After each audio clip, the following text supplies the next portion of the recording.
Obrigado, Alex. Richard, muito obrigado. Rabino Goldstein. É uma honra sentar ao seu lado. Alex me disse que alguns dos nossos convidados mais ilustres estão aqui. Tenho 1 minuto a menos do que pensei. Vou retomar o que Sylvan disse. O que Brooke disse, e é realmente bom estar aqui entre amigos, é um momento importante para o Oriente Médio e para Israel. Sabe, militarmente, Israel demonstrou sucesso, força e determinação notáveis. E junto com os Estados Unidos, nós removemos uma ameaça existencial imediata ao destruir grande parte do programa de armas balísticas e nucleares do Irã. Mas o desafio mais difícil de Israel fora do campo de batalha militar é mais difícil de enxergar. É um desafio de influência, de percepção. É uma batalha contra a guerra psicológica e a desinformação. Em uma entrevista recente que discutimos bastante, eu repetiria esta noite, o vice-presidente Vance disse. Ele achou que o pânico e o desespero de Israel em relação ao memorando de entendimento em evolução dos Estados Unidos com a República Islâmica representavam, de alguma forma, a desconfiança de Israel em relação à América. Mas eu acho que se ouvirmos o que Sylvan disse, devemos prestar muita atenção, porque o Dr. Sebastian Gorka, uma das pessoas mais importantes da Casa Branca atualmente, disse algo muito parecido há cerca de 1 hora. Se você conferir o seu X.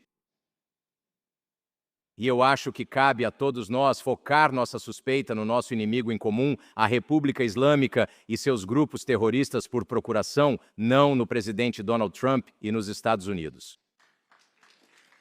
Nos últimos 47 anos, caros amigos, nós vimos o regime iraniano enganar o mundo. Eles enganaram a Agência Internacional de Energia Atômica sobre seu programa de armas nucleares e negaram financiar, fornecer e comandar seus grupos terroristas por procuração. E, ao mesmo tempo, em Persa, líderes iranianos, desde Khomeini até Ahmadinejad, que já não estão mais entre nós, até Khamenei, que também já não está mais entre nós, declararam as intenções do regime de aniquilar Israel, na busca pelo Mahdi xiita radical, o Messias.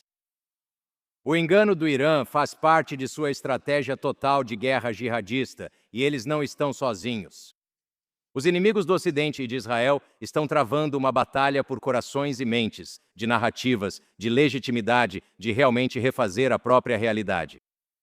Hoje, e por décadas anteriores, Israel tem sido difamado como colonial, apartheid, racista e genocida, e até mesmo retratado como um Estado ilegítimo e ilícito. E essa narrativa falsa, caros amigos, a defesa de Israel é chamada de agressão, sua sobrevivência é chamada de dominação e sua segurança é opressão. Mas o ataque ideológico e político contra o Estado judeu e o povo judeu é uma convergência do islamismo, da esquerda radical e da extrema-direita. Crescendo hoje e surpreendentemente nos Estados Unidos, o ataque vermelho, verde e marrom não é uma aliança. É um ataque paralelo de interesses convergentes contra o único Estado-nação do povo judeu. Eles têm como objetivo comum aniquilar Israel e desmantelar o projeto sionista, integrando um plano mais amplo contra a civilização e influência ocidentais. E as raízes desse ataque global remontam a gerações passadas e se estendem do Oriente Médio ao Ocidente. Há quase 100 anos, acho que todos nós nesta sala, ou a maioria de nós, lembramos de Haj Amin al-Husseini, o primeiro grão-mufti de Jerusalém, um aliado próximo de Hitler e dos nazistas. Ele lançou as bases ideológicas da guerra política moderna contra a soberania judaica em Israel. Em uma transmissão em árabe de Berlim, em 1944, ele declarou: "Matem os judeus onde quer que os encontrem." Ele pediu o bombardeio de Tel Aviv e a aplicação da solução final aos judeus na Terra Santa.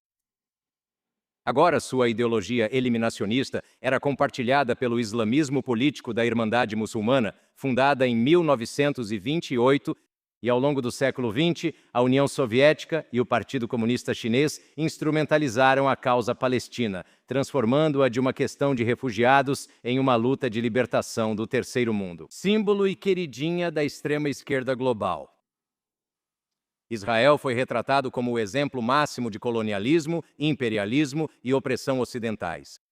E a ideia aqui era minar Israel e enfraquecer os Estados Unidos, minar Israel, usar isso como arma para enfraquecer os Estados Unidos. Os Estados Árabes e os soviéticos atacaram Israel nas Nações Unidas sem parar, impiedosamente, enquanto a China fornecia ajuda e armamento aos terroristas palestinos. Essa campanha de cancelamento culminou na Resolução 3.379 da Assembleia Geral da ONU em 1975. O sionismo é e sempre foi considerado racismo, e Israel praticamente não conseguiu fazer nada para impedir isso. Naquele momento, essa resolução se tornaria o princípio central da rejeição atual a Israel e, na minha avaliação, pavimentou um caminho direto para a invasão e o massacre de 7 de outubro. Esse ataque vermelho-verde continuou com a Revolução Islâmica, no Irã, em 1979. Ayatollah Khomeini se uniu aos comunistas iranianos, à OLP e aos soviéticos. O regime iraniano eliminou seus camaradas socialistas e tornou-se o patrocinador estatal do terrorismo mais perigoso do mundo, desenvolvendo as armas mais perigosas do planeta. Os islamistas, desde os ayatollahs até Osama Bin Laden e o Hamas, aprenderam a apelar ao Ocidente usando a linguagem progressista dos direitos humanos e do anti-imperialismo. Bin Laden mirou nos Estados Unidos e em Israel juntos, chamando-os de Aliança Cruzada Sionista. Lembra da carta dele para a América, enviada poucos meses após o 11 de setembro? Ele argumentou que a intervenção do Ocidente no mundo muçulmano levaria a uma jihad eterna. E depois de 7 de outubro, a carta de Bin Laden para a América se tornou uma sensação no TikTok em novembro de 2023. Sua mensagem não intervencionista ressoou entre os jovens americanos que assistiam à guerra entre Israel e Hamas se desenrolar na faixa de Gaza. Agora, aqui está uma notícia. Hoje, o Dr. Erwin Mansdorf, um pesquisador sênior e membro do Centro de Jerusalém para Segurança e Relações Exteriores, divulgou uma pesquisa que você pode encontrar em jcf.org. Ouça isso. Menos de 50% dos americanos dizem que o Irã, o regime iraniano, é um inimigo dos Estados Unidos. Menos de 50% dos americanos entrevistados dizem que o Irã é um inimigo dos Estados Unidos e apenas 60% dos entrevistados disseram acreditar que o 11 de setembro esteve ligado ao islamismo radical. E esse nível de ignorância é o motivo pelo qual estamos nos sentindo um pouco ansiosos agora. A ofensiva narrativa vermelha, verde e agora marrom contra Israel entrou no discurso dominante do Ocidente. E tendo acabado de voltar antes do Shabbat de Nova York e tendo tido a honra de participar da parada Salute Israel, que o prefeito de Nova York, apoiador do Hamas, e sua esposa Zuhair Mamdani acabaram de chamar de AIPAC, monstros. Enquanto sua promotora de campanha, a ativista palestino-americana pró-Hamas Linda Sarsour, disse que limparia a política americana promovendo socialistas democráticos e, especialmente, islamistas que defendem uma Palestina livre, do rio ao mar. A associada de Sarsora e ativista palestino-americana Nerdin Kaswani, da Faculdade de Direito SUNY, lembra dela do X. Ela gritou: "Queremos tudo", referindo-se a Israel. O que isso nos mostra?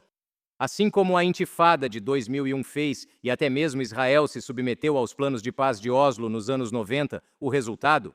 Globalizou a Intifada. Essa narrativa foi incutida nas mentes do Ocidente.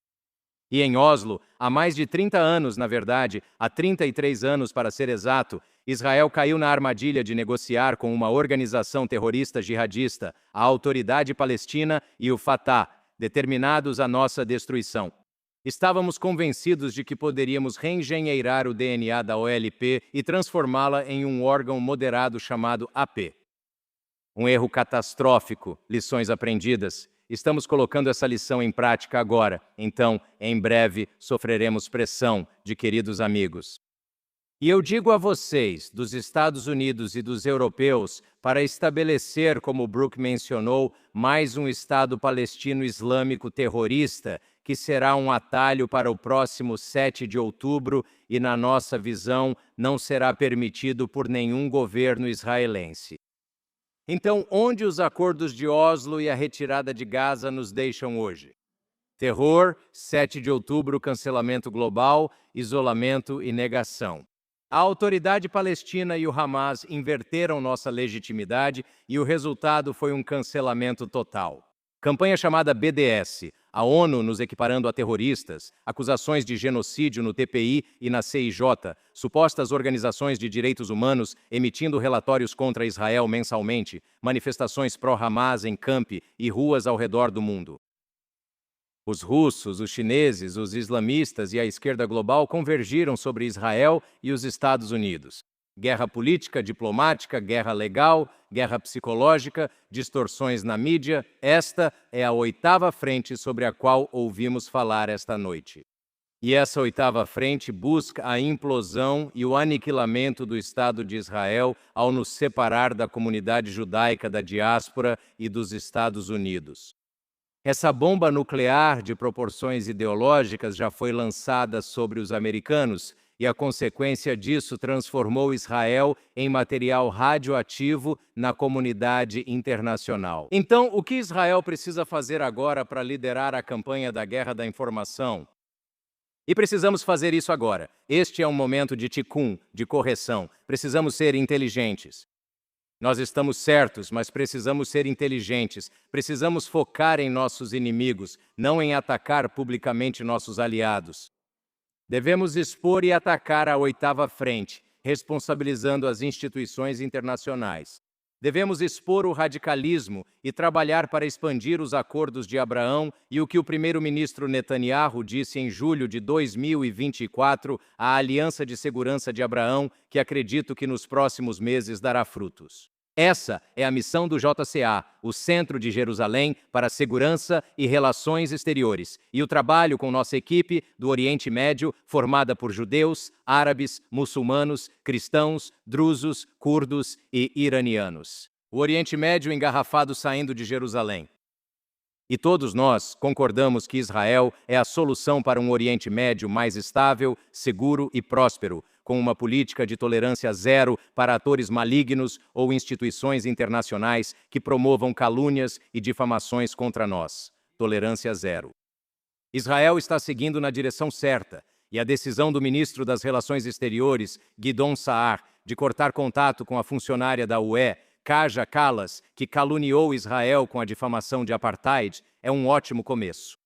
Mas Israel ainda precisa de uma solução mais estratégica e institucional. Precisamos que uma Diretoria Nacional de Influência Estratégica e Segurança da Informação seja criada agora. Isso deve ser reportado direto ao gabinete do primeiro-ministro. Essa sede vai unificar as mensagens da unidade de porta-voz das FDI, agências de inteligência, unidades cibernéticas, Ministério das Relações Exteriores e todas as embaixadas no mundo. E a diretoria vai monitorar globalmente, vai detectar ameaças com antecedência, vai responder de forma rápida e coerente. Ela vai utilizar dados e tecnologia, IA, inteligência de fontes abertas, análise de narrativas para prevenir crises e responder a elas imediatamente quando acontecerem. Ela também deve expor nossos inimigos 24 horas por dia, 7 dias por semana. Os Estados Unidos criaram escritórios semelhantes para derrotar a União Soviética nos anos 80. Posso conversar com você sobre isso depois em mais detalhes. Israel deve entender a natureza da guerra que enfrenta e agir de acordo. O momento é agora. E obrigado pela sua atenção a este assunto.